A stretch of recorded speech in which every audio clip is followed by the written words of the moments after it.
Hey guys, so finally today I pinned down our medical director and got him to be talking to us about fillers today. So Doc, tell us all, what are fillers? So before we go talking into what fillers are, I want to go get some basic background here. With the aging face, as we get older, we tend to lose a lot of volume. And that loss of volume is actually what causes us to look older and have a lot of fine lines and wrinkles.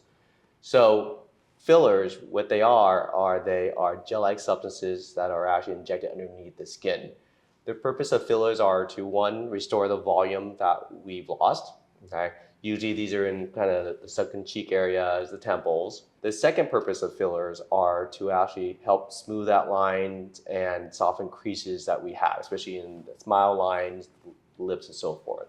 And the last thing is that fillers actually help enhance facial contours. They help provide some symmetry. They also help to modify some, let's say, cheek areas that you want to raise. And so it'll enhance a lot of features.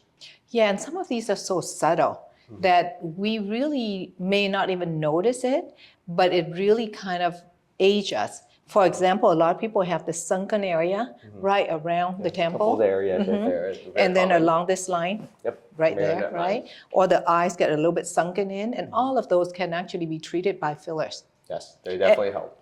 And then aesthetically too, even if you don't have those issues, but some people, they kind of want to have that kind of a jawline. Angular jaws. Sometimes they would like to have chins that protrude out a little bit more. You know. And that makes a huge difference in a face. Just that little subtleness can really kind of form the face into a shape that makes it softer, maybe highlight some areas like the cheekbone, and just kind of give that more unique look to an individual, I would say. In addition, we tend to like faces that are symmetrical, and so if there's any improvements we can help with, fillers are great. Yeah. So then let's talk about what they are made of or made with.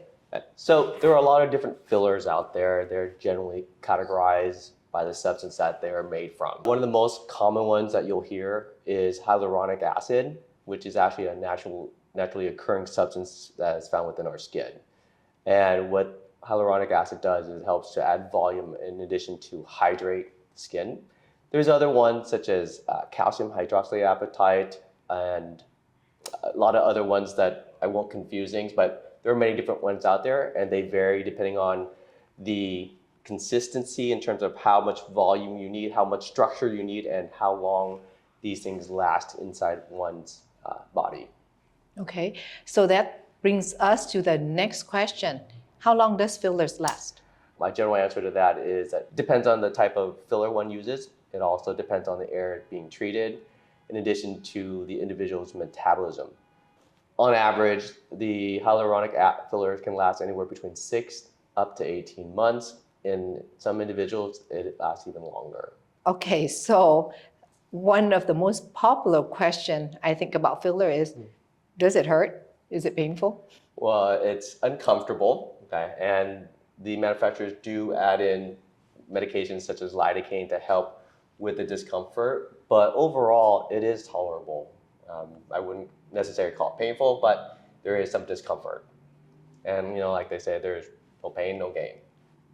That's right. But then also too, before the injection are done, you can actually have some... Yes, we can have numbing ahead of time that helps with the discomfort and makes the overall process much more pleasant. So what about side effects? Are there any side effects that we should be concerned about? Most patients do fine, but if there are side effects, the common ones you'll see are temporary redness around the site, some swelling, and some possible bruising also. These usually go away within the next few days, maximum a week. So then why does some people who get fillers, they really look kind of plasticky, really tight sometimes, and then why other people, you can't even tell that there are fillers at all? So oftentimes as people receive their treatment, their baseline view of their image begins to change. This makes them believe that they have the urge to do more and add to whatever they already have. However, this may not necessarily be indicated. This is why it's important to choose the correct practitioner who can analyze faces for balance, symmetry, and isn't afraid to say no when a treatment isn't necessarily needed. So what do you think? Can fillers replace surgical procedures? Fillers, while they can achieve significant improvements in facial volume, wrinkle reduction, they cannot replicate the results of surgical procedures like facelifts, brow lifts, or eye surgery. Fillers are best used for those seeking non-surgical, less invasive options for facial rejuvenation. Yeah, and actually, if you do that in combination with some of the other treatment we have, like skin tightening, depending on what it is you're going after with the fillers, it can give you that natural look and keep you from going under the knife for quite a long time. I definitely agree. So everybody, if you have been thinking about getting filler but it's a little bit hesitant, come on in. Meet one of our professional medical practitioners and see if it's the right thing for you. Our information is right here. Give us a call.